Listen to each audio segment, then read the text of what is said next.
Hello everyone, and welcome back to another Bruticus review.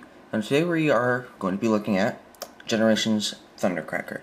Now this is all obviously the so talked about classic Seeker mold that has been used for so many repaints and remolds because so many Seekers have been made. This figure is honestly a very good figure, very solid mold in my opinion. Now, I'm not saying it's perfect, it does have its flaws, but overall it is a decent figure. So let's just take a look at the jet mode. As you can see here, it is a jet. Very nice.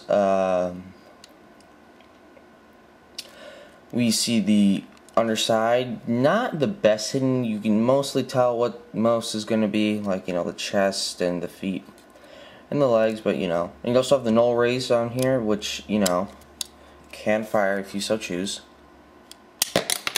as you can see. They are removable, so let's just put this back in and then we can take them off.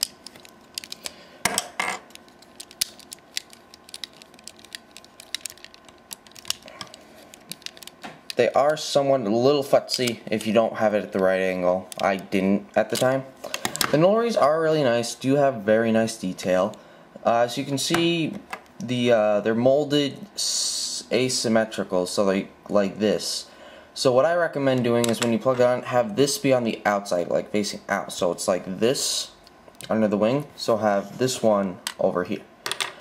Now, the jet mode is very solid. It has a great blue, you can see the Decepticon symbols right there. Also has a very nice red and yellow striping, and some silver right here. Cockpit is like an amberish translucent color, and also there is a seat inside. You can kind of make that out if I cheat a little bit. You can see that it does have a cockpit. It does have a seat in there. You have the thrusters back here, very nice, very good detail. Aren't posable though, and I don't see why. I just felt like bringing that up.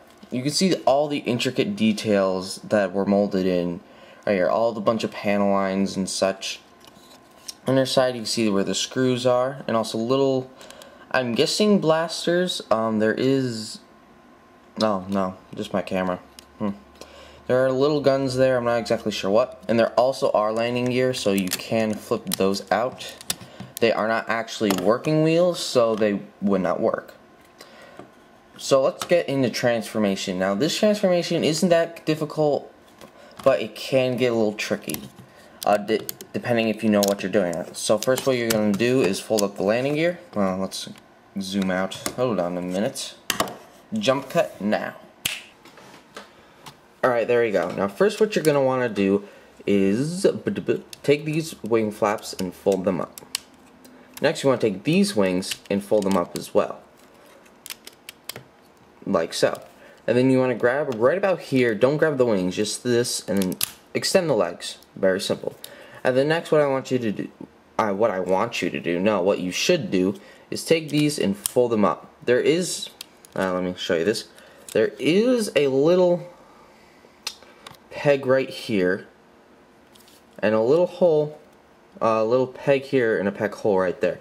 What that does, and same right here, so what that does is locks this into place. So you're going to just go, click it in. Same on the other side. And then split the legs. Now you can stand, but you need to fold out the feet. So just grab the feet and just fold them out just like this. And now you can stand. And then we're going to move the camera up and just get into what you're supposed to do up here. Now what you want to do is take these in your thumb and kind of push this forward, or just take this and divide it, because this is not the silver part isn't what folds forward, it's this part. So what you want to do is take here, let's zoom out a little bit, take the arms and fold them out like so. And then take this, bend it, rotate it, and then bring it down. It collapses, let's see, like this. There's a hinge there. Yeah, let's just move this in. There's a hinge here and a hinge there. What that does is it bends here and then bends down. If you do that at the same time, it should collapse in. You can't get your finger in there just to push it in a good amount. And then close this up. And now we can see we're almost done. Looks very GoBot-ish. Now what you want to do is get in here and then flip out the hands.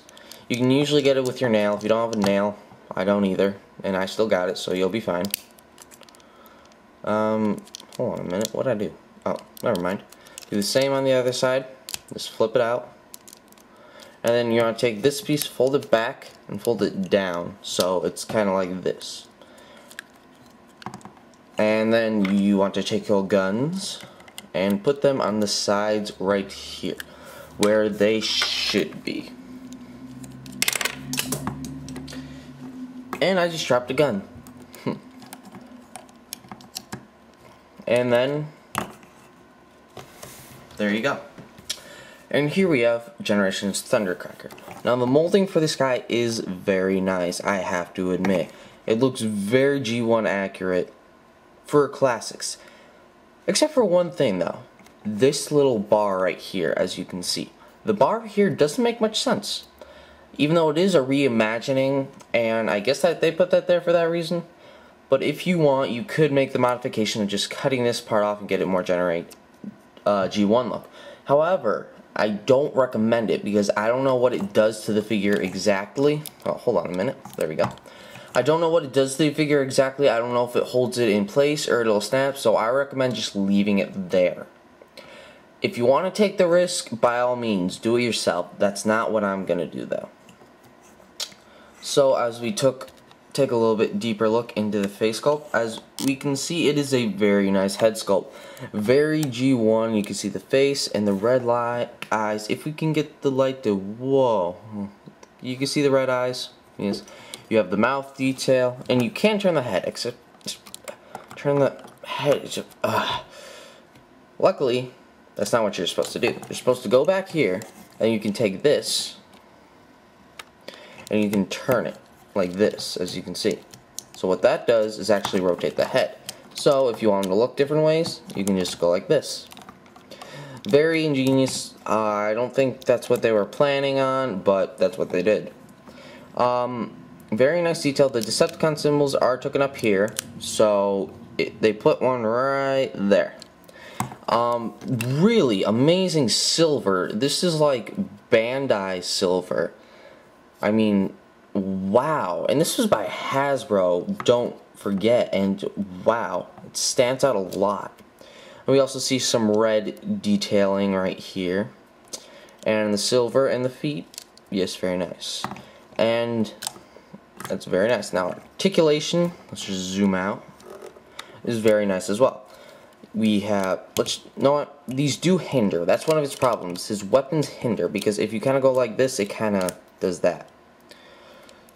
So, just for sake of articulation, I'm going to take them off. And you can see what he looks like without them. So, he has not a ball joint, but two different hinges so he can actually move. Very tight elbow joint. A little disappointing though, because it really only has two locking positions, that and that. It doesn't really have any actual choice, and it's very tight as well. And I guess you could count the wrist going like that, but it's not, it's kind of pushing if you do that. You got hips, you got ball joints right here, very nice, and the knees. This is where my biggest complaint is. That is it. One locking, that's it. You can kind of futz with it to get two. Yeah, one here, one here, one here. Three. No, like, individual you can pick. It's just that. And the knee is so high up. I thought it would be, like, here, but it's up here. So it's very hard to futz with. And then you also have the toes, I guess you could say. And then the neck. Articulation is okay. Definitely not the best, but, you know, you take what you can get.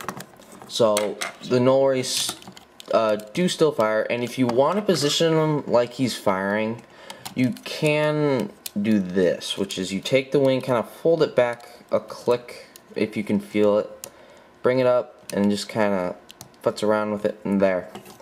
From the front, it looks fine, I guess. It's just not the best. Side, This side looks completely off, and from the back it looks off. So if you want to have them firing, just do that. And the missiles do still fire in this mode, even though they're completely separate pieces, so they would. There you go. overall, I do think Generations Thundercracker is a very good figure.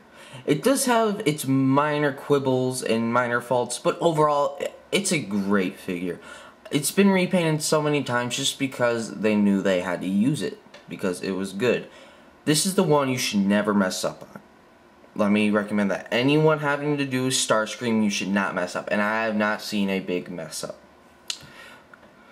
So yes, do I recommend you pick this up? Yes, it has amazing paint work. That's its standout point. The paint for this guy is amazing. The articulation is decent, granted, not the best, but it does work. So, do I recommend this? Yes, I do. I might have just said that before, whatever. So I recommend you go out to stores, go online, pick this guy up. He definitely needs to be in your collection. And if you have any other Seeker, you know you're going to have to get the others. I can hear my wallet crying now.